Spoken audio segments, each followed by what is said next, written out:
it was a long time before I learned how to lock to a drummer, lock to a groove, because I didn't put any attention in it. I didn't realize what it meant, because I was doing exercises with a metronome. I was playing with 12-year-old drummers that didn't really, you know what I mean?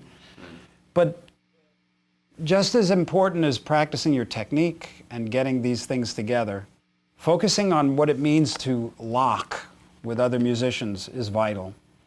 And that all has to do with rhythm. So one of the things that, as a beginner, that you want to do is play to some kind of drum machine or click track. Okay, so this is just a groove, right?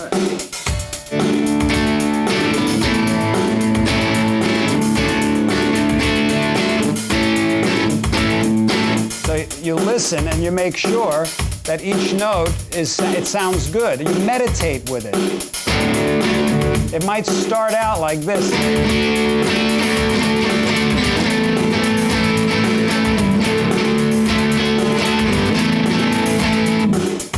Does that sound right to you?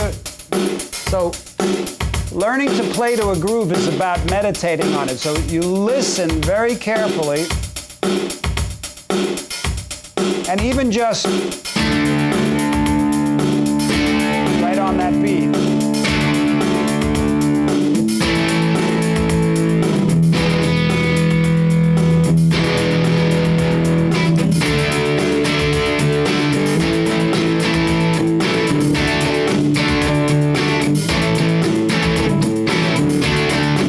Now watch what happens. I'll start and it'll be kind of off, and then it'll slowly come together, you know?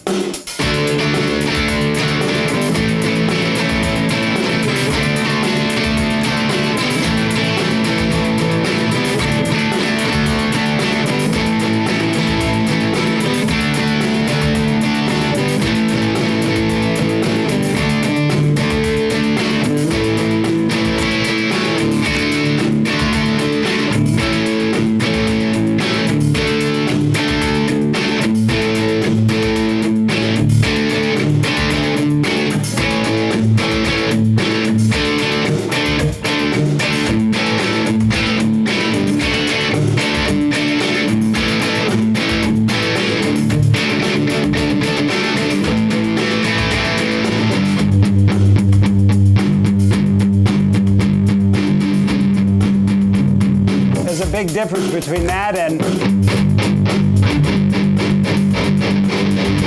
one of them has nothing to do with the beat, you know? But the only way you get there is by listening. And then you start getting into some cool, you know,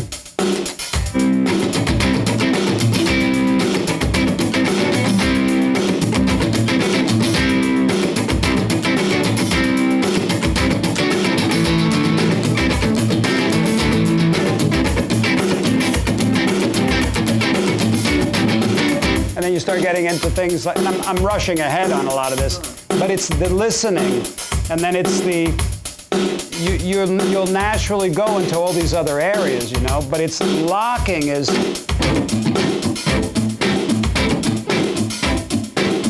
see, that's right on the,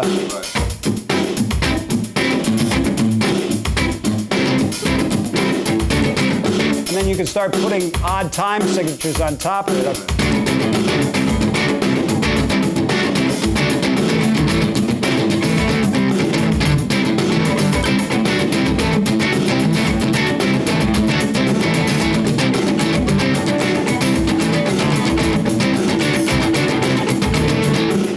And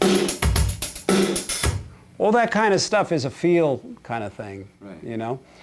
But listening very carefully when you're strumming and learning how to lock, there's this tightness that happens. There's this syncing. It's a psychological connection to the beat. Mm-hmm.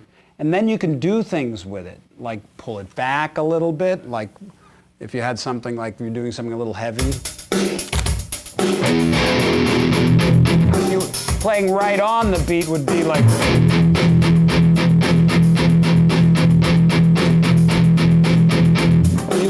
You can give it a feel by pulling back, like.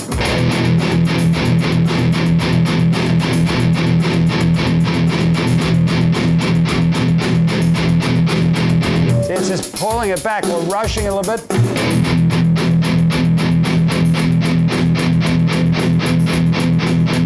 You feel how it's still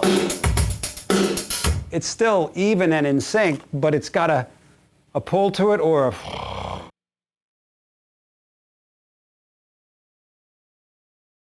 The way that I practice through the years changed, but it really needs to be based on what your goals are. My usual practice routine when I was young was 9 hours a day. And that's what I always hoped to get in. I'd try to start at 3 when I got home from school, and I go to midnight, and then...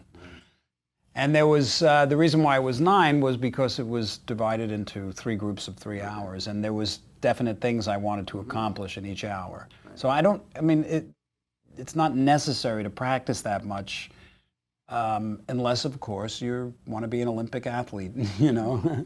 And even then you have to be careful, you know. So, and sometimes some people just don't need to practice so much because they're natural. Like, I remember when I was first giving Dweezil Zappa some lessons, you know. At first I was like, uh-oh, he can't play, you know. He had never played, and he was hit 3 strings when he went to hit 1 note, and I was like, oh my God.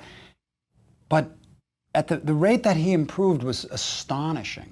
In 1 week, he was playing like guitar, you know, and then in a few more weeks I started bringing him Yngwie tapes and Van Halen tapes, and I'm like, he's just a natural, you know. So you need to decide how much time you need to put in that's comfortable for you. But it's always good to round it off. And for me, I like trying to get it all in 1 day. So if you knew you had 2 hours, I would say allocate a certain amount of time to developing the vessel, meaning exercises, maybe scales, practicing funny techniques that you come up with, chords, rhythm, strumming, put on the drum machine, lock, you know what I mean? A little bit of ear training, you know, and these kinds of things. But the majority of the time, maybe not the majority in the beginning, but a good portion of the time you want to spend on just being present and playing and creating in the moment. Whether you're just doing some of the rhythm stuff I was showing you, you know, just experimenting with going in different directions, you have to exercise your imagination. And that's different than honing the vessel. You know, one of them is, there's the surface level, which is the academics. If you're a businessman, you have to know the business. You got to study it. You got to know how the stock market works, you know, if you're into stocks. But then there comes a time where you got to go deeper than just the mechanical information about things. Right. And that holds true in any field. And so when you're practicing and you're doing all the mechanical stuff, the academic stuff, that's good.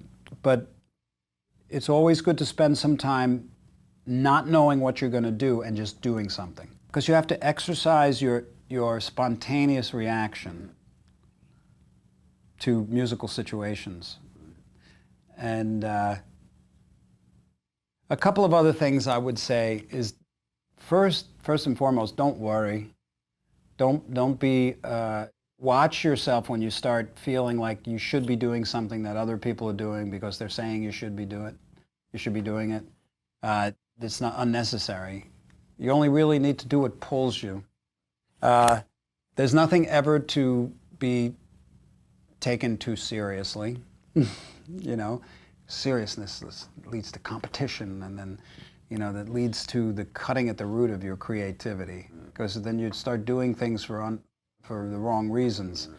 You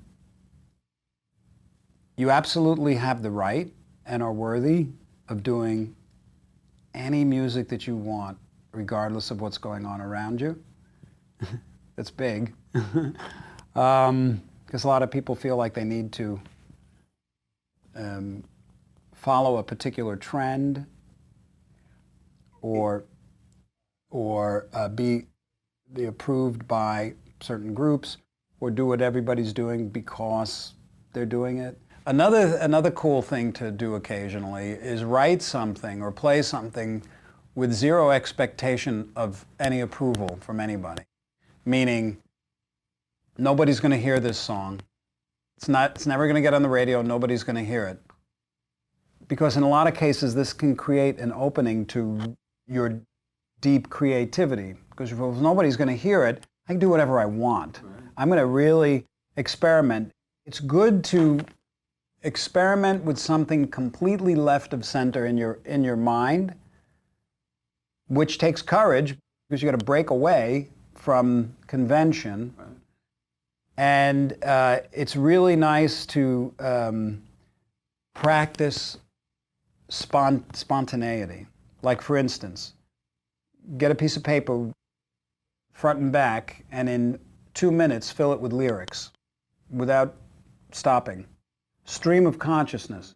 Practice your stream of consciousness, because it takes courage to let go. And see, if you don't know that if you let go, everything starts happening, you'll never let go because you're afraid everything will stop. I don't know if that makes sense, but let me try to clarify that. If you build your moving forward plans on conventional things that are like, I have to know theory, okay, so I'm going to know theory. So I know this, so now I can write this because I know it works, because theory says it works. Or I need to practice all of these chords because these chords are the ones that everybody knows. Okay, that's all fine. But it's important to practice complete spontaneity and not knowing. Not knowing what's going to happen. Putting yourself in situations where you don't know, because then you have to act spontaneously. Right. And acting spontaneously is liberating in a sense. It's fresh. Everything is always fresh and new, But the thing that holds a lot of people back is the fear that nothing's going to happen. Right. Like if I go on the stage and I don't know what I'm going to play, what's going to happen? I'm going to stand up there and nothing's going to come out. Right.